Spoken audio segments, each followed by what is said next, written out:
Oke, selamat siang Bapak Ibu. Ya, masih semangat? Ya, semangat kita semua Bapak Ibu ya. Oke, untuk hari ini saya akan kembali menyajikan kepada kita tentang bagaimana penerapan budaya positif di sekolah.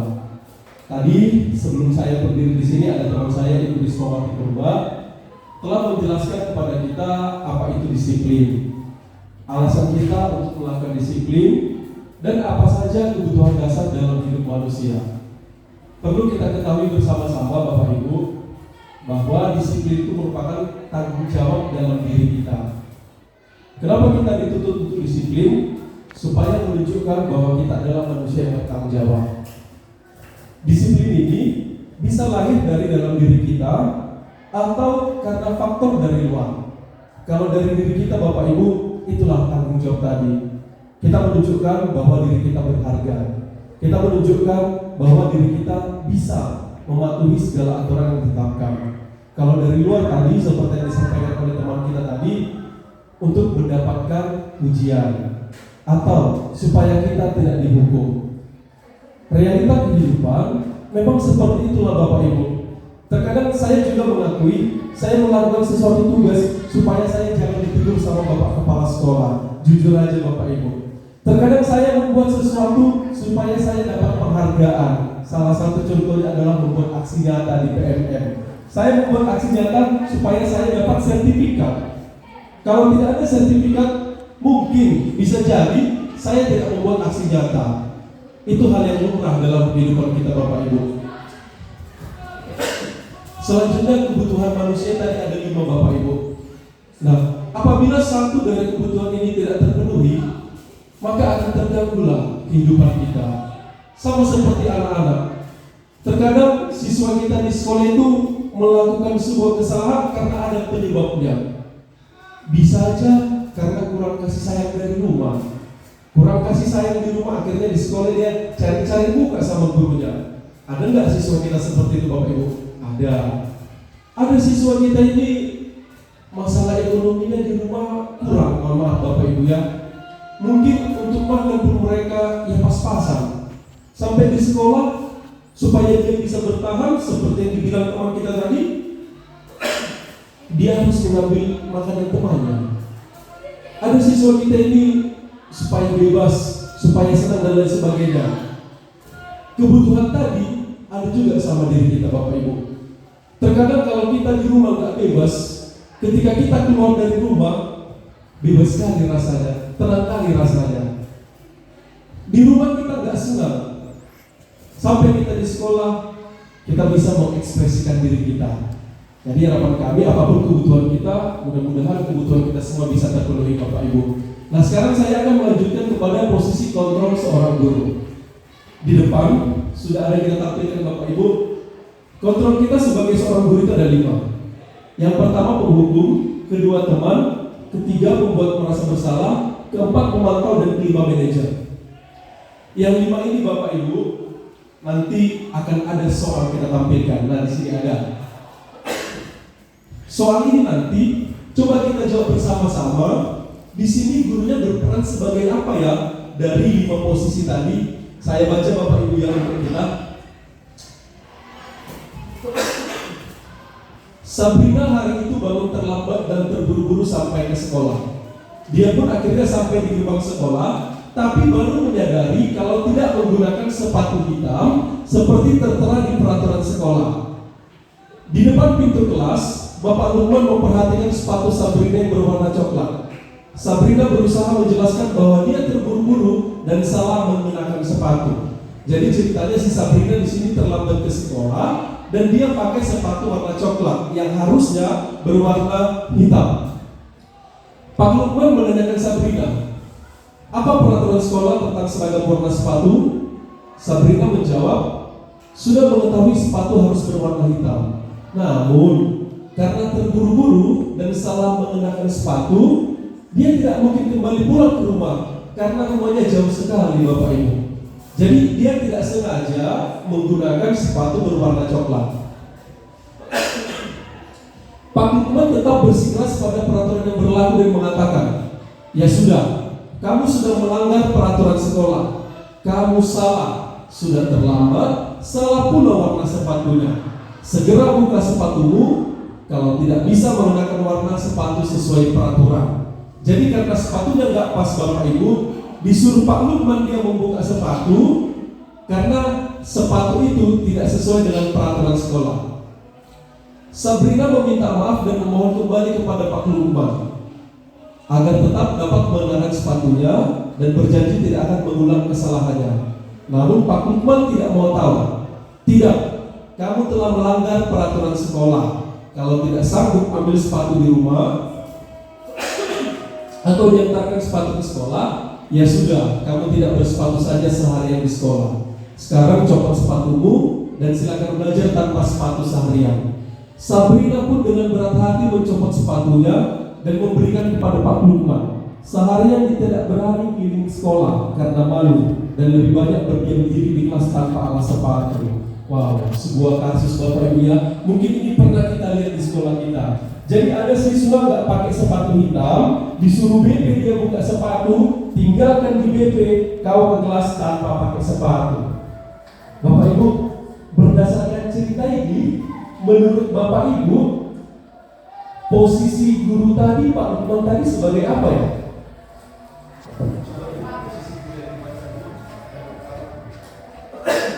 Apakah Pak Lukman penghukum? Menurut Bapak Ibu, apakah Pak Lukman penghukum? Penghukum, ya benar. Karena dia menyuruh si Sabrina membuka sepatu. Oke, selanjutnya, apakah Pak Lukman sebagai teman? Tidak, dia salah penghukumnya. Apakah Pak Lukman membuat merasa bersalah? Iya, karena tadi di sana dia merasa bersalah sehingga dia tidak berani keluar kelas. Pemantau, Pak Lukman juga di sini memantau Bapak Ibu, diperhatikan dia anak-anak itu, apakah mematuhi aturan sekolah. Manajer, nah ini mungkin menjadi tanda tanya sama kita. Jadi Bapak Ibu tanpa kita sadari, ketika kita melaksanakan pembelajaran di kelas, yang lima ini pernah kita lakukan. Tapi sekarang kita dalami dulu apa makna dari posisi kontrol ini masing-masing. Ya, kita lanjut. Yang pertama Bapak Ibu, posisi kontrol yang 5 tadi, kita ambil yang pertama, posisi kontrol penghukum. Kalau di sini guru dia bertindak sebagai penghukum, tanpa bertanya sama siswanya langsung dihukum. Berdiri kau. Seperti itu Bapak Ibu. Biasanya kata-katanya di sini, patuhi aturan saya atau awas. Kamu selalu saja salah, selalu, pasti selalu yang terakhir selesai. Jujur Bapak Ibu, saya pernah melakukan ini. Ada siswa bandel, langsung saya hukum. Udah, selesai. Bahkan terkadang saya mau main tangan. Tapi setelah saya pelajari di sini, ternyata penghukum ini sifatnya dia negatif Bapak Ibu. Jadi harapan kami, harapan kita semua, nanti kita jangan seperti ini lagi Bapak Ibu ya. Kalau ada siswa melakukan kesalahan, tolong yang seperti ini jangan kita lakukan lagi. Kurang pas katanya. Jadi yang pasnya gimana? Nanti di slide selanjutnya. Yang kedua, ada membuat merasa bersalah. Terkadang kita mengutuk siswa dengan kata-kata yang lembut tapi menusuk. Seperti, ibu sangat kecewa dengan kamu. Berapa kali Bapak harus memberitahu kamu ya? Gimana coba kalau orang tua kamu tahu kamu telah berbuat begini? Kata-kata ini membuat seolah-olah siswa itu merasa bersalah. Jujur, sering juga saya buat seperti ini Bapak Ibu. Saya bilang, gak kasihan kau sama orang tuamu. Akhirnya lululah perasaannya. Atau, kupikirnya kau baik kali loh, ternyata bandel kau, kecewa Bapak samamu, membuat merasa bersalah. Apakah Bapak Ibu pernah seperti itu? Iya. Jadi Bapak Ibu membuat rasa bersalah ini juga katanya kurang bagus. Kenapa? kita membuat siswa itu seperti merasa terutang budi. Nah, nanti kita simpulkan Bapak Ibu ya, ini sedikit penjelasannya. Selanjutnya sebagai teman, hati-hati Bapak Ibu. Sebagai teman ini ada beberapa poin penting di sini. Biasanya posisi kontrol guru sebagai teman, perkataannya seperti ini. Ayo bantulah demi Bapak. Ayo ingat, apakah kamu tidak mengingat bantuan Bapak selama ini? Ya sudah, kali ini gak apa-apa, nanti Ibu bantu bereskan. Nah, Bapak Ibu sebagai teman ini bagus. Ada bagusnya, ada tidak bagusnya. Tidak bagusnya gimana? Bila suatu saat kita tidak membantu siswa tersebut, dia jadi kecewa sama kita. Kebalikan yang tadi, dia membuat kita menjadi merasa bersalah sama dia. Selanjutnya, kalau kita hanya membuat siswa itu teman kita, seolah-olah guru lain itu bukan teman dia, jadi hanya sama kita aja dia berpihak. Nah, bisa kita menganggap siswa itu sebagai sahabat, tapi ada juga batasannya. Itu maksud sebagai teman ini Bapak Ibu. Selanjutnya yang keempat, pemantau. Ini mengawasi Bapak Ibu ya. Biasanya kita mengawasi sesuai dengan peraturan di sekolah kita. Kita sudah ada peraturan, kita awasilah dia supaya dia bertindak sesuai dengan aturan yang dibuat di sekolah kita. Biasanya kalau pemantau ini kita bertanya Bapak Ibu, apa yang telah kamu lakukan? Sanksi atau konsekuensinya apa ya? Nah, kalau pemantau ini kita melihat situasi Bapak Ibu. Kita mengadakan perhitungan, catatan, data yang dapat digunakan sebagai bukti atas perilaku seseorang. Contohnya, ketika ada siswa bermasalah, kita buat perjanjian pertama, beraktivitas lagi, bermasalah lagi, perjanjian kedua, bermasalah lagi, perjanjian ketiga. Kita pantau terus dia. Ketika dia bermasalah kembali, ini surat perjanjianmu 1, 2, 3. Sekarang apa maumu? Itulah pemantau ini Bapak Ibu. Atau mohon maaf, seperti guru BP. Guru BP kan pemantau. Nah, pemantau ini juga ada plus minusnya Bapak Ibu. Bagus kita memantau siswa supaya mereka taat pada peraturan, mereka terarah. Tapi ada yang lebih bagus dari pemantau ini yang terakhir. 5 posisi kontrol yang terakhir, manajer. Nah, kalau di perusahaan, manajer ini adalah bisa dibilang pemilik kasta tertinggi sebelum pemilik. Manajer ini bisa dibilang bagaimana dia mengatur anggotanya, karyawannya. Guru diminta bertindak dalam kelas itu atau di sekolah bertindak seperti seorang manajer. Manajer ini katanya Bapak Ibu merangkul, membawa, bisa dibilang seperti mengarahkan seperti itu. Dia tidak cari muka, atau manajer ini yang merangkul sama-sama dalam mencapai tujuan. Di sini Bapak Ibu manajer, kita guru berbuat sesuatu bersama dengan murid. Jadi kalau ada kesalahannya, gak langsung kita hukum dia. Ada beberapa langkah yang harus kita lakukan. Kita harus menganalisis kebutuhannya dulu. Ada di sini kita harus menganalisis kebutuhannya, memahami dirinya seperti apa. Manajer akan berkata apa yang kita yakini. Seperti kelas kita kan ada keyakinan kelas Bapak Ibu.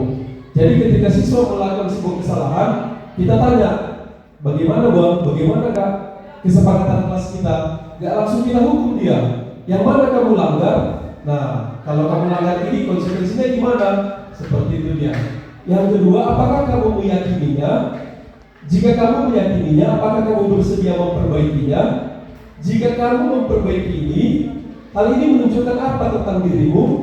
Apa rencana kamu untuk memperbaiki hal ini? Nah, jadi Bapak Ibu, manajer itu katanya bukan mengatur, tapi membimbing bagaimana si siswa itu bisa memperbaiki dirinya. Jadi Bapak Ibu, dari 5 posisi kontrol ini, yang paling bagus itu adalah posisi kontrol manajer. Guru diminta bertindak seperti seorang manajer. Kami sudah mendiskusikan ini bersama teman-teman guru lain. Susah Bapak Ibu, susah kali. Karena terkadang kita bertindak bagaimana dengan tingkah laku siswa di sekolah kita itu. Bisa jadi kita baik sama anak ini seperti manajer, tapi sama-sama tahu kan kita Bapak Ibu, siswa kita pun seperti apa. Kalau kita baik terkadang jadi lomong-lomongnya sama kita, suka-sukanya, seolah-olah kita bodoh dibuat mereka. Jadi kalau menurut kami Bapak Ibu, ya bagaimanalah kita menjadi seorang manajer yang baik, tapi nggak apa-apa kita memberikan sesuatu konsekuensi yang bisa mengingatkan dia supaya tidak melakukan kembali. Nah di sini ada contoh Bapak Ibu, kebetulan ini jawabannya langsung ada, tapi kita pahami aja bersama-sama. Ketika ada siswa tidak mengerjakan PR di rumah, langsung kita suruh dia berdiri di pojok kelas selama 1 jam pelajaran. Ini kita menghukum Bapak Ibu. Langsung kita hukum dia. Barista, kau tidak mengerjakan tugas, berdiri. Hukum. Ketika ada siswa tidak mengerjakan tugas, kita katakan seperti ini. Udah berulang kali kau saya nasihati, selalu kau kecewakan ibu. Kita membuat dia merasa bersalah. Yang dua ini Bapak Ibu pernah saya lakukan. Mudah-mudahan nanti gak saya lakukan lagi. Selanjutnya, ayolah ikuti aturan main ibu. Oke lah, untuk hari ini kamu saya maafkan. Lain kali jangan bilang ya, kita bertindak sebagai teman di situ Bapak Ibu. Kamu sudah melanggar peraturan kelas kita. Kamu tahu konsekuensinya kan? Saat jam istirahat, saya mau kamu selesaikan tugasmu. Pemantau. Ini kebaikan dari pemantau tadi Bapak Ibu. Jadi kita nggak langsung hukum dia, kita kasih solusinya seperti ini. Oke, yang selanjutnya, ketika ada siswa tidak mengerjakan tugas, kita tanya dulu, kenapa kamu tidak mengerjakan tugas? Apa alasannya? Selanjutnya, kira-kira bagaimana kamu memperbaiki kesalahanmu? Dengan kata lain, manajer ini kita pintar berbicara dengan siswa. Bagaimana kita mengajar mereka Bapak Ibu supaya si siswa ini ya paham dengan situasi dan si siswa ini mau memperbaiki kesalahannya. Saya yakin Bapak Ibu pasti pernah melakukan ini. Tapi karena terkadang siswa ini jugul, tidak mau berubah, ini susah kali dilaksanakan Bapak Ibu. Jadi kalau menurut saya ini bisa kita laksanakan apabila siswa kita juga memang bisa diarahkan. Artinya bukan hanya guru yang berperan di sini, siswanya juga harus bagus-bagus. Itulah Bapak Ibu posisi kontrol guru. Oke, ada contoh soal Bapak Ibu, kita jawab bersama-sama ya. Apakah ini termasuk posisi kontrol yang mana? Bagian yang mana Bapak Ibu? Ibu sangat kecewa pada kamu. Iya, mantap Pak Anton. Ketika kita mengatakan kecewa, kita membuat dia merasa bersalah. Ya sudah, kali ini tidak apa-apa, nanti Ibu bantu bereskan sebagai teman. Ya, mantap Bapak Ibu. Selanjutnya, patuhi peraturan saya atau awas. Penghukum. Iya, luar biasa, Bang. Selanjutnya, apa konsekuensi yang harus kamu tanggung? Apa konsekuensi yang harus kamu tanggung? Pemantau. Ya, karena kita bertanya apa konsekuensinya Bapak Ibu, kita tidak memberikan hukuman sama dia. Jika kamu meyakininya, apakah kamu bersedia memperbaikinya? Manajer. Jadi Bapak Ibu, mudah-mudahan nanti bisa kita terapkan di kelas kita. Kalau ada nanti siswa nggak mengerjakan tugas, ya kita panggil dulu dia. Kenapa nggak dikerjakan? Ya kan? Setelah itu, apa yang bisa kamu lakukan supaya itu bisa selesai? Setelah itu, ya udah, jangan diulangi lagi ya. Itu yang diharapkan dari kita Bapak Ibu. Jadi walaupun susah, mudah-mudahan bisa kita lakukan. Semangatnya buat kita semua Bapak Ibu. Oke, keyakinan kelas Bapak Ibu.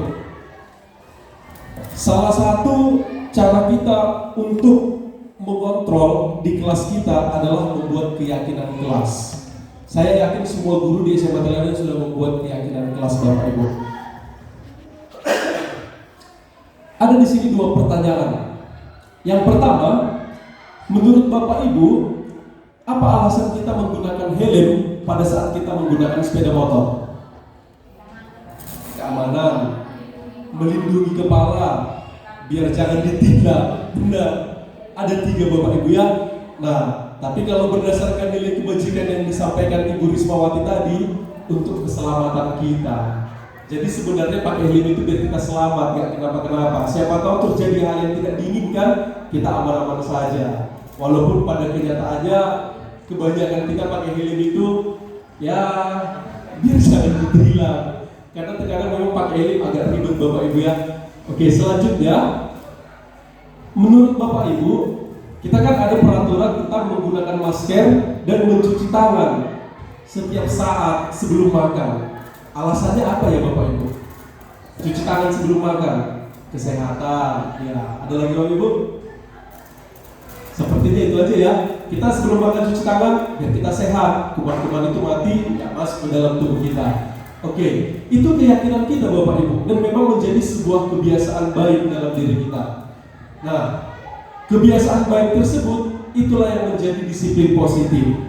Jadi untuk menumbuhkan disiplin positif di sekolah kita, di kelas kita, di diri kita, kita membuat keyakinan kelas. Keyakinan kelas ini dipilih karena setiap tindakan atau perilaku yang kita lakukan di dalam jelas dapat menentukan terciptanya sebuah lingkungan yang positif.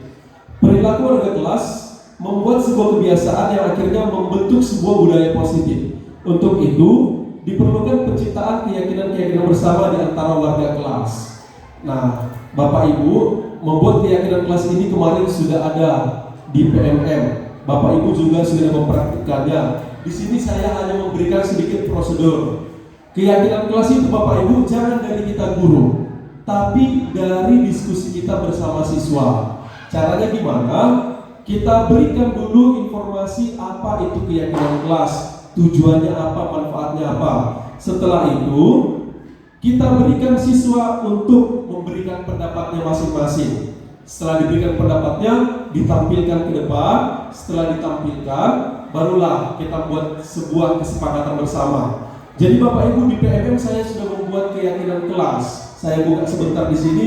Nanti saya share modulnya di grup SMA. Mudah-mudahan Bapak Ibu membuat biar dapat sertifikat lagi kita bersama-sama. Sebentar itu ya.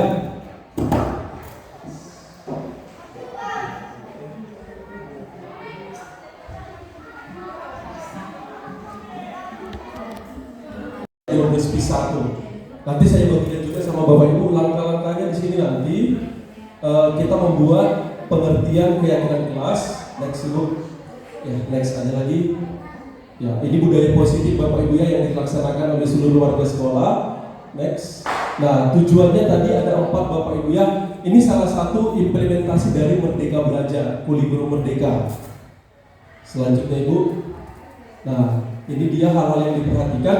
Bapak Ibu, di keyakinan kelas itu kata-katanya harus positif, jangan negatif. Kemarin kami kena marah waktu ada pembimbingan CGP. Tidak boleh ada kata dilarang, nggak bisa. Tidak boleh kata dihukum, didenda, push up. Tidak boleh berhubungan dengan uang. Jadi kata-katanya harus positif Bapak Ibu. Kemarin di kelas saya, kalau terlambat hukumannya membersihkan kamar mandi. Nggak bisa seperti itu ternyata. Kata-katanya harus bernada positif. Nanti saya tunjukkan Bapak Ibu. Selanjutnya Ibu. Nah, prosedurnya ini yang biasa Bapak Ibu ya. Kita minta pendapat dari siswa, terus kita saring mana yang positif, itu kita buat menjadi keyakinan kelas, dan yang terakhir dia ditempelkan di dinding kelas. Oke, selanjutnya Ibu.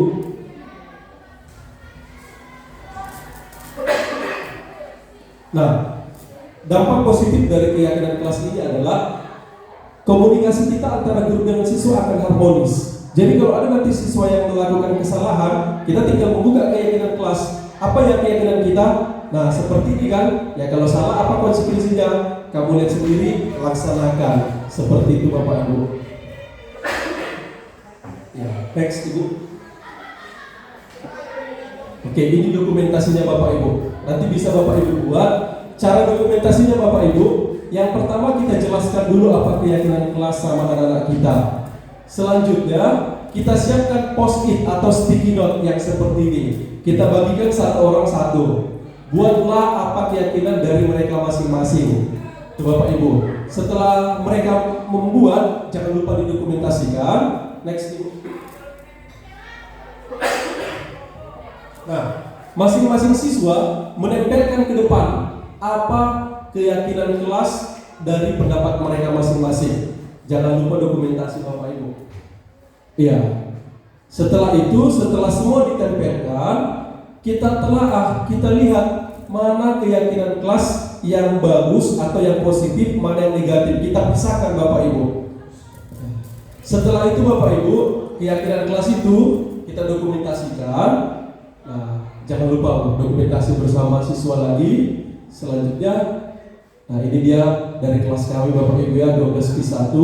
Selanjutnya, nah kita buat kesimpulan dari keyakinan kelas itu Bapak Ibu. Kebetulan ini yang tadi di sini saya buat biar banyak aja dokumentasinya. Keyakinan kelasnya yang di sebelah kanan ini, tolong next yuk. Iya, kebetulan nggak jelas pula. Contoh keyakinan kelas ini Bapak Ibu, kata-katanya seperti ini. Yang pertama, seluruh siswa harus jujur dan menggunakan dan mengamalkan ajaran agama sesuai dengan ajarannya masing-masing. Seperti itulah keyakinan kelasnya Bapak Ibu. Tidak ada kata negatif di sana.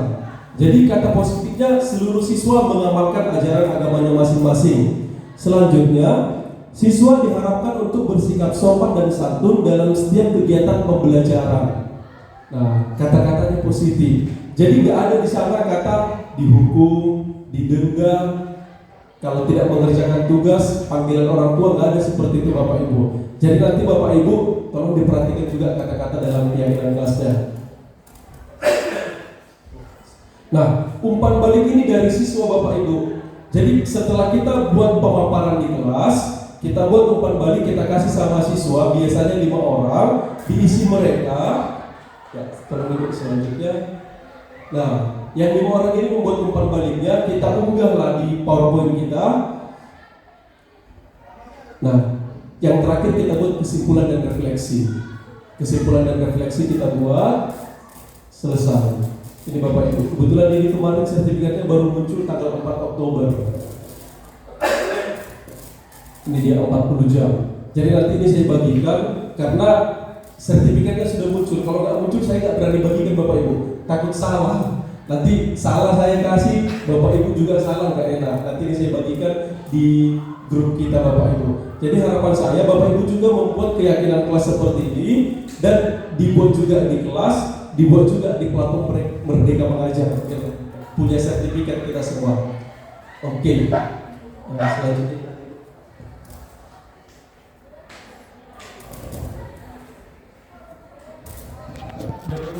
Segitiga restitusi. Nah, segitiga restitusi ini kalau menurut kami inilah bagaimana cara guru menerapkan posisi control manager ketika ada siswa yang bermasalah tadi Bapak Ibu. Restitusi merupakan proses menciptakan kondisi bagi murid untuk memperbaiki kesalahan mereka sehingga mereka bisa kembali pada kelompok mereka dengan karakter lebih kuat. Artinya kalau ada siswa yang salah, jangan langsung kita cut Bapak Ibu. Kita kasih solusi sama dia. Setelah kita kasih solusi, kita berikan penguatan. Nah, dia bisa kembali ke teman-temannya dengan harapan dia bisa memperbaiki kesalahannya dan karakternya menjadi lebih kuat lagi. Untuk menerapkan segitiga restitusi, ada 3 yang harus dilakukan Bapak Ibu. Yang pertama, validasi tindakan yang salah. Yang kedua, menstabilkan identitas. Yang ketiga, menanyakan keyakinan. Jadi kalau ada siswa yang melakukan sebuah kesalahan, jangan langsung kita vonis, tapi kita tanya dulu Bapak Ibu. Langkah-langkahnya ada di sini. Silakan Ibu. Yang pertama, kita stabilkan dulu identitasnya. Contohnya, ada beberapa kalimat yang bisa kita tanyakan kepada dia. Seperti, berbuat salah itu tidak apa-apa. Tidak ada manusia yang sempurna. Saya juga pernah melakukan kesalahan seperti itu. Kita bisa menyelesaikan ini. Bapak Ibu tidak tertarik mencari siapa yang salah, tapi Bapak Ibu ingin mencari solusi dari permasalahan ini. Kamu berhak merasa begitu. Apakah kamu sedang menjadi teman yang baik buat dirimu sendiri? Nah, jadi Bapak Ibu, kalau ada siswa melakukan kesalahan, pertanyaan tadi bisa kita buat sama mereka. Selanjutnya selanjutnya adalah validasi tindakan yang salah. Validasi artinya kita pastikan dia memang melakukan sebuah kesalahan. Tindakan yang dilakukan dengan satu tujuan memenuhi kebutuhan dasar yang 5 tadi Bapak Ibu. Kalau kita memahami kebutuhan dasar apa yang mendasari sebuah tindakan, kita akan bisa menemukan cara efektif untuk memenuhi kebutuhan tersebut. Di bawah ini ada beberapa kalimat yang bisa kita sampaikan kepada siswa untuk memvalidasi kebutuhan mereka. Seperti, padahal kamu bisa melakukan yang lebih buruk dari ini ya. Lebih buruk dari ini ya. Kamu pasti punya alasan mengapa melakukan hal itu. Kamu patut bangga pada dirimu sendiri karena kamu telah melindungi sesuatu yang penting buat kamu. Kamu boleh mempertahankan sikap itu, tapi kamu harus menambah sikap yang baru. Kita validkan, kita sahkan bahwa dia benar melakukan tindakan yang salah. Yang ketiga caranya Bapak Ibu, menanyakan keyakinan. Jadi kalau dia sudah tahu dia salah, dia sudah mengakuinya, kita yakinkanlah dia Bapak Ibu dengan menanyakan keyakinan. Di sini ada beberapa pertanyaan untuk menanyakan keyakinan, seperti apa yang kita percaya sebagai kelas atau keluarga, keyakinan kelas yang tadi Bapak Ibu. Apa nilai umum yang telah kita sepakati? Apa bayangan kita tentang kelas yang ideal? Kamu mau menjadi orang yang seperti apa? Jadi Bapak Ibu perlu pertanyaan seperti ini kepada anak-anak, supaya pada saat mereka melakukan kesalahan, kita bisa membangun kembali jati dirinya yang positif, yang bagus. Nah, di sini saya akan menanyakan sebuah contoh penerapan segitiga restitusi. Sebentar Bapak Ibu ya, biar saya tanyakan, ini juga kegiatan penutup kita.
Ini video praktiknya Bapak Ibu. Jadi ini hanya video praktik singkat yang saya buat karena kebetulan ini merupakan tugas kami kemarin di suatu program.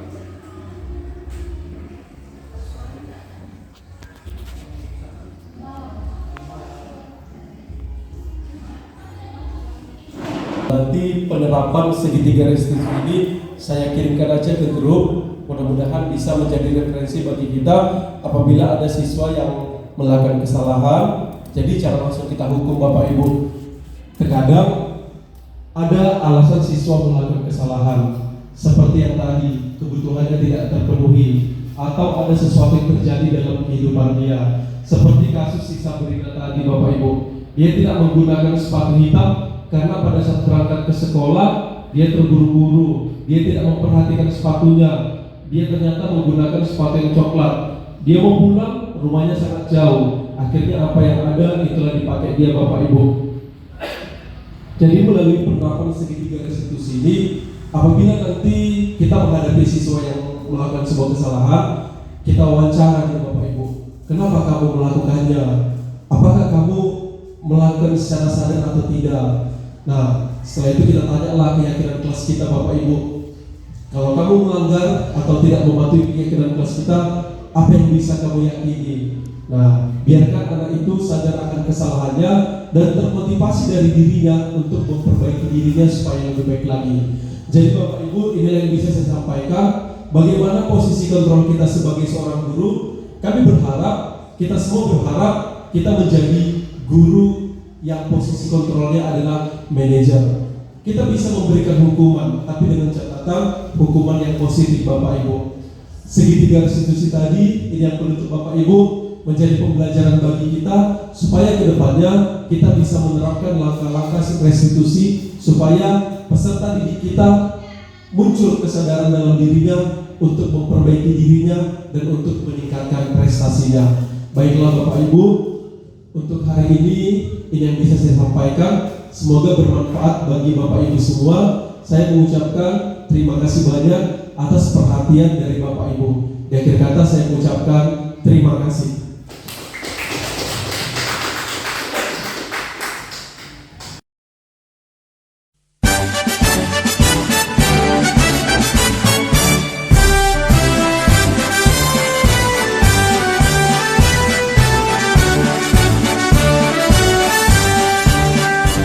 Bulatkan tekad, kuatkan hati. Negeri ini memanggilmu kawan. Belajar, bergerak, berbagi untuk negeri. Guru penggerak, majukan pendidikan. Guru penggerak menghamba pada murid. Kreatif, rancang pembelajaran. Hargai potensi, tingkatkan prestasi. Lahirkan profil pelajar Pancasila. Belajar, bergerak, berbagi untuk negeri. Kita menjalin kolaborasi. Belajar, bergerak, berbagi untuk negeri. Demi bakti pada Ibu Pertiwi.